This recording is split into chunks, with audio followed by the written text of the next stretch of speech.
It is summer hours experiment time, and I'm going to do it again. Last year, I started this. The whole idea is that I always think to myself, oh, it's going to be so much quieter in the summer. I'm going to get so much done. First off, it just never seems to quieten down anyway. It's always as busy, but also during the summer, it just seems to be much harder to get things done. And it's no surprise because attendance in the office is down, lots of people off on holidays. So attendance at work is down about 19% over the summer months. But also we're all distracted.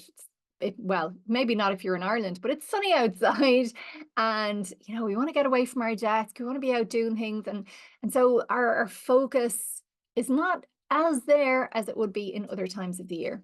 For me, this is a really personal thing.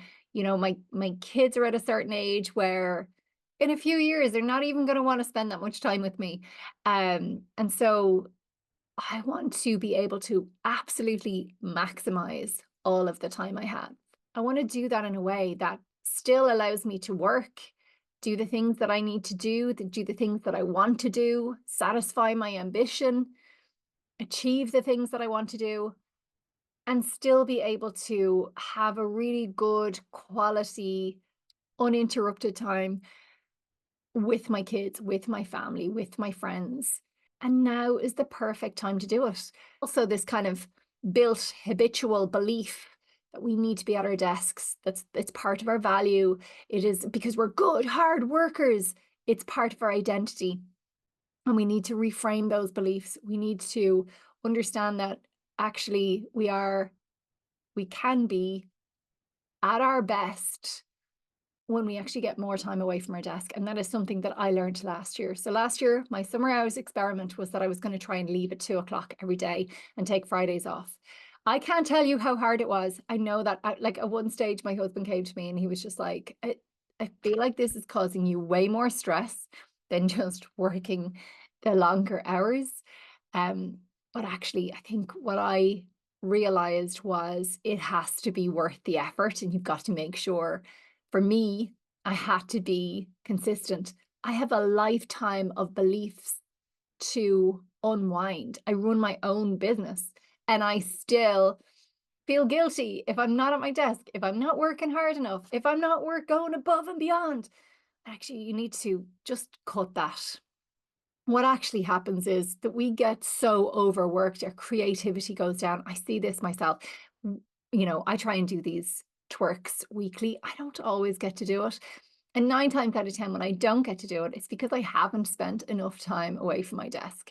I'm not getting inspired. I'm not going for walks and ideas are popping into my head or pottering around the place, doing other things. And I'm getting these great solutions and ideas. When I'm at my desk, when I'm working too much, when I'm overworking myself, and I do it to myself, then I just don't get those ideas. So for me, this summer hours experiment is something that's well worthwhile. And I see it when my hours are constrained, I will still get the same work done. There is this law called Parkinson's law. And basically, if you have 2 weeks to do something, it'll take you 2 weeks.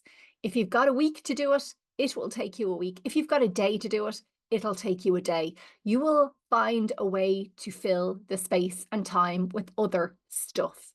And so to do a summer hours experiment, if you are in the position to do it, then you've got to be really tough on yourself to allow yourself to prioritize ruthlessly, to make sure that you understand your priorities, communicate really well, asynchronously with the people around you so that it's not like when people have time off, the most frustrating thing is it's like working over different time zones. You're waiting for somebody to get back to the office, then they're waiting for you to get back to the office.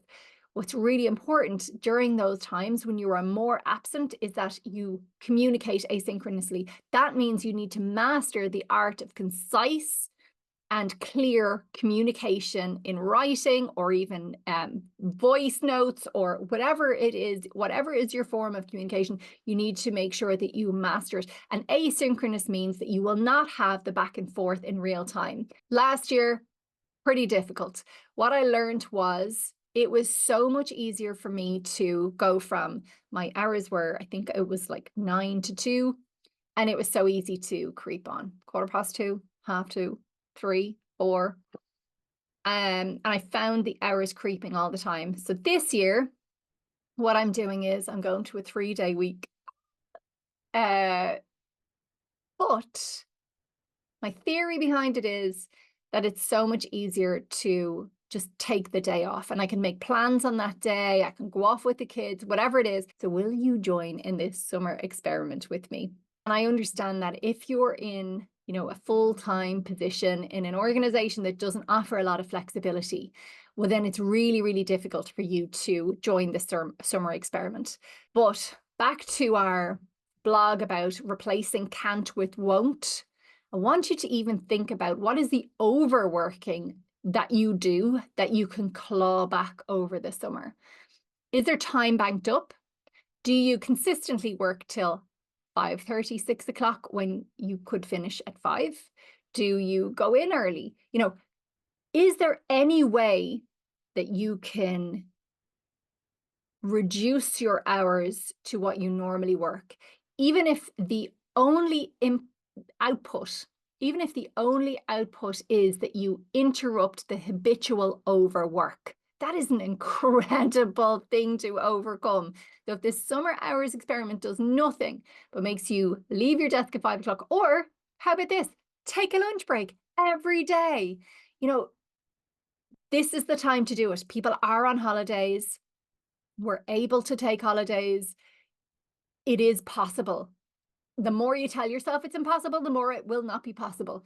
If you tell yourself you are able to do it and you make it, it's only you can make it happen, make it happen. And as a manager, you are absolutely key in all of this. Where can you offer summer hours or encourage summer hours with your team? Making sure that they leave on time, making sure that they get their lunch breaks, making sure that they don't start early, or if they do start early, they finish early. Whatever it is, whatever you can do to introduce this time, and it will do a world of good. 41% of us are experiencing daily stress, and we are on a mission to reduce that in work, because work should not be that crap. We can make it better. Take the time, do the summer hours experiment with me, and let's make work better together for everyone. Best of luck.